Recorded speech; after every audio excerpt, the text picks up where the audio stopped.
Hey everyone, in today's video I'm going to be looking at the top 10 most expensive Pokemon cards on the Pokemon trading card game online in both standard and expanded. To kick things off, I will mention that each of the card values you're going to be hearing about is going to be in Darkness Ablaze packs, and with Darkness Ablaze code cards costing about 45 cents each US from stores, that means it would cost you around $45 to get a card worth 100 packs. Or if you're into playing the in-game events, they change a little bit. Right now you can only get 3 Darkness Ablaze packs from winning. You get 3 random booster packs, but if you wanted to get a card that costs 100 packs just through event wins, you'd probably have to win about 25 tournaments in the game, which is just insane. So with that in mind, I'll kick things off with the number 10 most expensive Pokemon card, Computer Search. And already the controversy is starting. The secret rare Garbodor from Plasma Freeze has a listed value of around 40,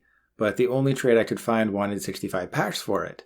So that may be number 10, or maybe it should be even higher on the list, but I decided to kick things off with Computer Search. Constantly fluctuating in price, you can expect to pay anywhere from 40 to 45 packs for this card. Thankfully, it's an ace spec, so you only need one because you can only play one. The developers of PTCGO actually gave this away for free a long time ago, but now you have to open Boundaries Cross packs and keep your fingers crossed that you actually open one. Otherwise, you have to spend the Darkness Ablaze packs to get it. As for why it's so expensive, it's one of the best cards in Expanded. Discard 2 cards from your hand and then search your deck for any card and put it into your hand. That's amazing, and it's no surprise why it costs so much. Ranging in price from 42 to 45 packs, this list continues with 2 different Secret Rare Energy which can only be found in Sun and Moon base set or Guardians Rising. This isn't the last time you'll be seeing Secret Rare Energy on the list, and if I hadn't combined the Lightning and Metal Energy, then this list would be fairly boring, it'd just be so many separate Secret Rare Energy, so I combined these 2 just to help make the list a little bit more interesting. When it comes to Secret Rare Energy, the rationale behind the high price is simple. Pretty much every deck needs energy, and the cards are super hard to pull, with just 2 of them in Sun and Moon base set, 3 each in Guardians Rising and Burning Shadows, and 1 in Crimson Invasion. And if you're curious about the Secret Rare Energy that didn't make the list, it is the Secret Rare Grass at 22, Fairy at 28, and then the Fighting and Psychic Energy is both at 38. What's interesting about that is that Grass is the cheapest, despite Fairy being a type that's being phased out of Standard. Once rotation hits in August 2021, there won't be any Fairy Pokemon in Standard, so it'll be interesting to see if the Fairy energy just plummets or if it keeps its value in Expanded. While the Secret Rare Switch from Primal Clash is worth 20 packs, the Secret Rare Switch from Sun and Moon base set is what places in 8th at 45 packs. A good rule of thumb for Secret Rare cards or Full Art card prices is that if it's highly playable, it's highly expensive. Decks these days in Standard are almost guaranteed to be playing Force Switch, and this is the better art compared to the Primal Clash one. I mean, look at this compared to this. They're kind of boring. This is great. So this is why it's at 45 packs. It'll be interesting to see if they print a Secret Rare Switch in the Sword and Shield era, because they gave us one in XY, they gave us one in Sun and Moon. They've already reprinted Switch in, non-holo. Let's see if I can even pull it up. Yeah. They've already printed this in Sword and Shield base set, so it'll be interesting to see if they give us a Secret Rare version of this card. But there's been nothing announced so far, so we're just waiting and seeing. Secret Rare Energy shows up once again, this time in 7th place with Secret Rare Fire and Secret Rare Water from Burning Shadows and Crimson Invasion respectively, priced at around 47 for the Water and 55 for the Fire. Secret Rare Water, this one right here, it's the only Secret Rare Basic Energy in Crimson Invasion, so I think you can chalk these 2 prices up to pull rates. Being the only Secret Rare Basic Energy in a set that is as bad as Crimson Invasion, I mean, people don't want to open Crimson Invasion because you're going to lose money. The only reason to open it would be to find this, so I just think the pull rates are really low, and while everyone is opening Burning Shadows in real life and on PTCGO, I think just the fact that there's at least 20 Secret Rares in this set just makes it so difficult to find. And while I did randomly get a trade locked one a long time ago, It is both a lucky and unlucky pull because I'm not going to just put one random secret rare energy in my deck. So I can either spend an insane amount of packs to get, 10 energy, or I just stick this in my collection and never use it. Either way, I ain't complaining. It's just not a fun position to be in. At number 6 is the card that people love to hate, Crushing Hammer. Released in a secret rare form in Ultra Prism, this can be sold right now on PTCGO for anywhere from 52 to 60 packs. Being one of several gold cards in Ultra Prism, this Crushing Hammer isn't easy to get your hands on, and with seemingly every deck in Standard playing Crushing Hammer right now because it's so freaking annoying, the price has gone up. Usually coin flip cards aren't something you want to put 4 of in your deck because you could go 0 for 4, but the reward here is so good. Flip a coin, if heads, discard an energy from one of your opponent's Pokemon. That can stop so many decks in Standard right now. And because of that, it is highly playable. So again, the rule, if a card is highly playable, odds are the secret rare or full art version is going to be just super expensive. Our first Pokemon on the list, coming in at number 5, is a card that I'm surprised has never been banned and expanded. This secret rare Execute from Plasma Blast is worth 70 packs and has the propagation ability, which reads, once during your turn, if this Pokemon is in your discard pile, you may put this Pokemon into your hand. But what players have quickly learned is that when a card is sent to the discard pile, its ability resets. So for a card like Computer Search, you can discard 2 Execute, get something like Great Catcher, put those same Execute back into your hand and reuse them as discard fodder. With so much discarding in Expanded, this card is highly useful, and if you put it in your deck, why not have it in gold, right? And just like with the Secret Rare Fire Energy, I randomly pull the trade locked version. Unfortunately, I'd rather just use the non-Secret Rare version. Oh yeah, there's a lot of Execute. But yeah, that's the Secret Rare one. This is just a regular one.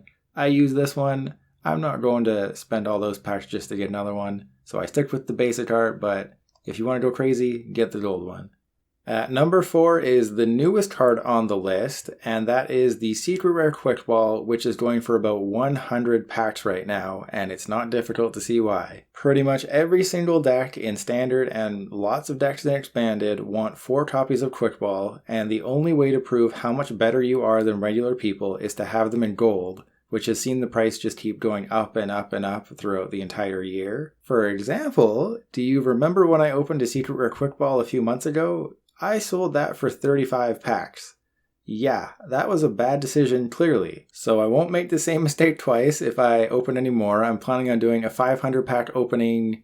I was hoping until I get to 500 subscribers. When I hit 500 subscribers, I was planning to open 500 packs, but I might do that before, maybe just after Vivid Voltage. So if I open a Secret Rare Quick Ball again, I will definitely not make the same mistake of selling it for 35 packs. And one huge benefit with the Secret Rare Quick Ball is that Sword and Shield base set packs will probably remain valuable even after this rotates, much like how Plasma Freeze has benefited from the next card on the list.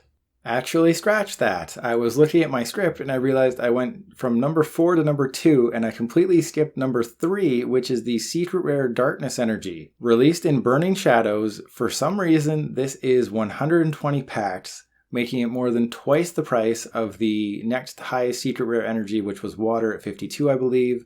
This is 120 packs just for one copy of one Secret Rare Darkness Energy. Again, I have to chalk this one up to pull rates. It must be really difficult to find a Secret Rare Darkness Energy for it to be so much more expensive than the rest. So I'm guessing if you have ever pulled a Secret Rare Darkness Energy and you just forgot about it, it's tradable, get rid of it because you're going to just cash in on packs. So if you were looking to bling out your decks or your collection on PTCGO and you were thinking, hey, I'll start with Darkness Energy, don't do that. Start with Grass because that's the cheapest, and save Darkness for last because, man, 120 packs for just one energy, and in a deck like Eternatus, you're going to want 7 or 8.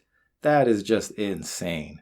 And coming in at number 2 is the Secret Rare Ultra Ball from Plasma Freeze, which costs over 200 packs, and is the main reason why Plasma Freeze packs are worth so much right now, because people are relentlessly hunting for this card. I think I checked earlier and a Plasma Freeze pack was worth about 3 or 4 or 5 Darkness Ablaze packs depending on who the seller is. But as for the card itself, you might have thought that the price would plummet when Ultra Ball rotated out of Standard, but nope, it's still a staple card in Expanded because where Quick Ball can only get your basics, Ultra Ball can get anybody. So if VMAX Pokemon start to rule Expanded, it might even become more expensive. Ironically, there is another Secret Rare Ultra Ball, this one from Sun and Moon base set, but that one's only worth 32 packs and missed the cut on this list. Though I will say I do prefer this version over this version. It's just this is from an older set, it's harder to find, and I guess this one people have just been able to pull it, and I don't know, maybe they just don't like the art. Okay, so before I get to the number 1 most expensive card, I wanted to mention these random promo Pokemon. If you go on TCG Player and look up the average price for this Meowstic right here, XY48, it is $1 US. I think it might be 99 cents. That is the exact same price as, I'll skip past a couple of these, the exact same price as this Darkrai XY22, that is also $1. But on PTCGO, the price is absolutely insane for all of these promo cards, especially for the Darkrai, which is over 1,000 packs. Yes, that is crazy. The Darkrai is over 1,000, it might even be 2,000. I don't know, people were asking crazy amounts for it. The Meowstic is worth hundreds of packs. Every other promo Pokemon you see here is, I think it's over 100 packs each. It is absolutely insane. And if you look at the attacks of these Pokemon, there's nothing good here. None of these Pokemon are good attackers. You're not going to build a deck around these things. So I did some research and I found out that most of these promo Pokemon were included in blister packs from Roaring Skies and Phantom Forces and other XY and Black and White sets. And when I watched openings on YouTube for these blister packs, there wasn't a code card inside them. So my only guess is that these cards were programmed into PTCGO and maybe a few people got them just through an unlocked account, or the developers just gave them to them, or maybe the developers got them. I don't know. But without a code card in the physical pack, these cards have become extremely rare, and who knows, there may even just be a handful of each of these in the game. But that is just speculation, though I looked at the trading forum, the trading post on here, and no one is trading these. There's like one person doing it, and they just want crazy amounts for it, so I would have to take a wild guess and say that these are almost impossible to find and only a handful of them exist in the game. So instead of having this entire list just become these promo cards worth absolutely nothing in real life, I decided to just include them here in their own little section. And if you were curious, someone was offering a Secret Rare Ultra Ball for the Regirock. So the previous card on the list that is over 200 packs would get you this. It has a decent ability for stall decks because your opponent can't target it with like a Guzma or anything like that. But it's crazy. Why would you spend 200 packs on that? And to make it even more insane, the number 1 card on the list was being offered for this Yveltal. This Yveltal, what is this? It's just an Yveltal. But the number 1 card on the list was being offered for this, and I will cut right to it right now. This should come as no surprise to anyone who's ever tried to build a deck that uses Tropical Beach only to stop when they saw that the in real life price is over $500 for this thing, and that's if you can actually find a copy of it. Well, it is a similar story on PTCGO. At first glance, Tropical Beach isn't that great. Once during each player's turn, that player may draw cards until he or she has 7 cards in his or her hand, and then your turn ends. It's not bad. It's a stadium card. Both players can use it. It has, a cool art. Both of the versions of it have really cool arts. Well, I mean, if you're not a fan of those Pokemon. And then you also have the Psyduck in the corners in each of them. But a Psyduck alone is not enough to make a card worth so much money. So why is it so expensive? Because you can't open this in any packs. There isn't some collector out there sitting on a bunch of sealed product that have Tropical Beach inside, like with the Ultra Ball. Someone could just have a ton of Plasma Freeze packs, or Computer Search, someone could have a ton of Boundaries Crossed.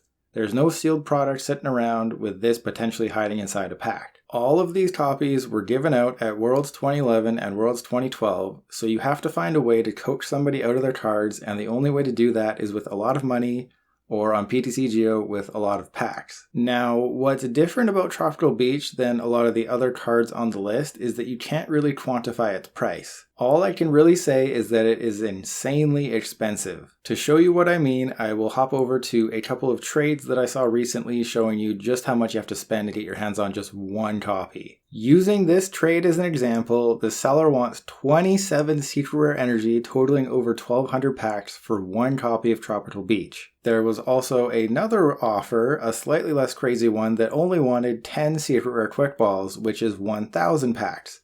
And again, that is just for one copy.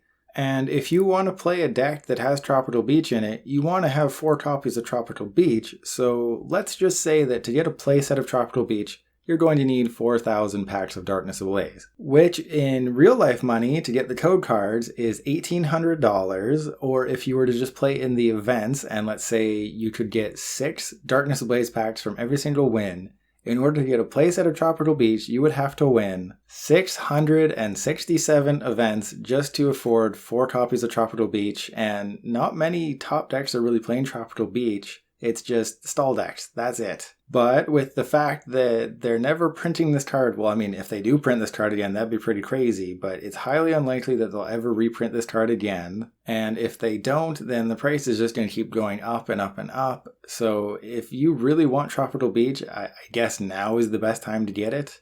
But there you have it, the top 10 most expensive Pokemon cards on PTCGO. Obviously, this list isn't the whole thing. It's just a selection of some cards that I thought were worth a lot, and some of them are and some of them aren't. But in the interest of clarity, I stupidly did most of this research on my own before remembering that there's a value guide on the forums. So I'll put a link to that in the description so you can see what other cards are worth. Now, with so many Pokemon cards out there, I probably missed more than a few on this list, and if that's the case, please let me know in the comments below. I'll also be back tomorrow with the top 10 most expensive competitive cards. Basically, it will be a list of the cards you need to buy to compete in Standard and Expanded, ranked by how much they cost. Until then, thanks for watching, and please consider subscribing because the YouTube struggle is real and I need the help to get to 1,000. I'll see you tomorrow.